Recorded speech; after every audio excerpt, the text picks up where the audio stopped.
हरे कृष्णा कृष्णा कृष्णा हरे हरे, हरे राम राम राम हरे हरे। भौतिक जगत से, भौतिक संसार में भोगने वाला जीव से और खतरा होते हैं जो ब्रह्मवादी होते, निर्विशेषवादी हो रहे, निराकारवादी होते हैं। हर जीवात्मा भगवान श्री कृष्ण के साथ उनका रिलेशन है का जीव भगवान कृष्ण का अंश है।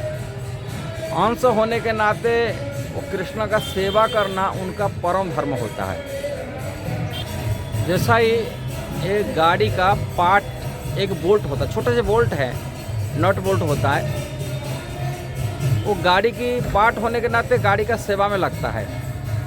वो गाड़ी से जब भी वो पार्ट जब अलग हो जाता है वो कबाड़ी बन जाता है, उसका कीमत नहीं रहता है। किंतु गाड़ी के साथ रहता तो कीमत होता है, वैल्यू होता है। उसी प्रकार जीवात्मा कृष्ण का अंश होने के नाते कृष्ण का सेवक है और कृष्ण का सेवा करना उनका परम धर्म होता है। और कृष्ण से जब जीवात्मा अलग हो जाता है उसका वैल्यू लेस हो जाता है, कीमत हो जाता है, कबाड़ी जैसा बन जाता है।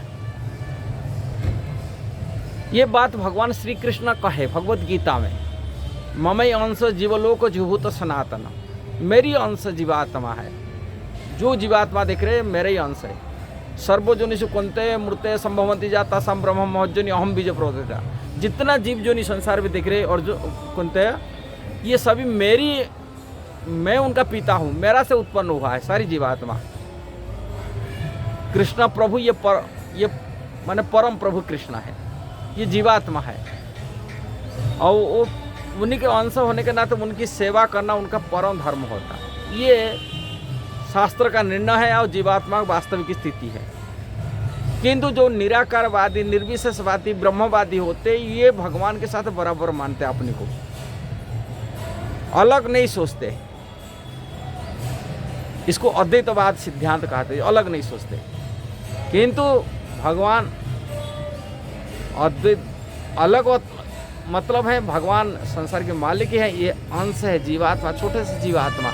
और स्थिति क्या है कि इनकी सेवा करना, ये सेवा भावना नहीं रहते। बोलते यो भी वैसा, मैं भी ऐसा ही, ब्रह्म वो भी ब्रह्म है, ब्रह्म लीन हो जाएगा। बस ऐसा विचार को, जो ऐसा दर्शन देने वाला, ऐसा सिद्धांत में जो फंस जाते आदमी, तो अपने को ब्रह्म सोच लेता है, अपने को परमात्मा सोच लेता है, अपनी भगवान माँ से बराबर मान लेता है, जिसी कारण से उनका जो जीवात्मा असली स्थिति से भटक जाता है।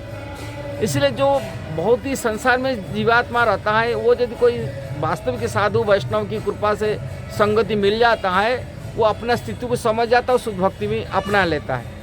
किंतु जो निर्विशेष निराकारवादी होते, ये ब्रह्मवादी होते, ये लोग इतना अकड़ हो जाते हैं, जैसे ही कुछ ज्ञान होने के नाते वो साधु वैष्णव की बात को सुनते नहीं, कि शास्त्रों को बात को समझने के लिए प्रयास नहीं करते, वो अपनी बातों में एडिक रहते हैं, जिसके कारण से बहुत खतरा होता है।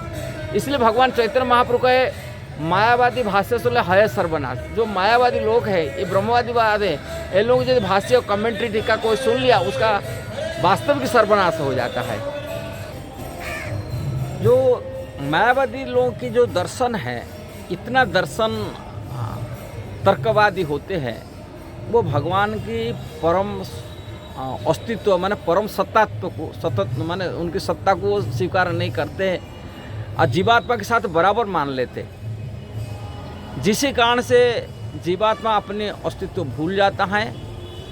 भूलने के नाते भगवान के प्रति जो सेवा भावना वो नष्ट हो जाता है।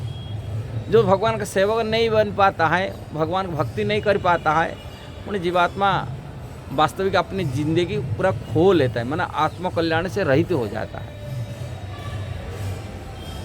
इसीलिए ऐसे दर्शन शास्त्र वाले, ऐसा सिद्धांत वाले, भगवान को निराकार निर्विशेष मानने वाले, ऐसा लोगों से दूर रहना सर्वश्रेष्ठ है। ऐसा लोगों को अब साधु माने, वहाँ ये साधु हैं, गुरु हैं, बड़ा महात्मा मिली मान लेते हैं। संसारी लोग तो मानते हैं, साधु किसी को कपड़ा का लाल कपड़ा पहन लेता है कि त्रिपुंड धारण कर लिया, बोले उनको तो महात्मा मान लेते, साधु मान लेते। किंतु उनका शास्त्र जो सिद्धांत है, इतना खतरा है, वो जीवात्मा अस्तित्व को उनका भक्ति से वंचित करा देता है। इसलिए भगवान चैतन्य महाप्रभु बोलते ऐसा लोगों से दूर रहे। यदि हम भक्ति करना है, भजन करना है, आत्मा कल्याण करना है, कृष्ण का सेवक बनना, कृष्ण का भक्त बनना, वैष्णव भक्तों की संगति करें, विष्णु भक्तों की संगति करें, तभी कल्याण हो पाएगा। नहीं तो आत्म कल्याण से रहित हो जाएंगे। ये सिद्धांत की बात है। यदि ये बात आपको सही लगा, जरूर उसको शेयर करें, सब्सक्राइब करें, लाइक कमेंट दें। हरे कृष्णा।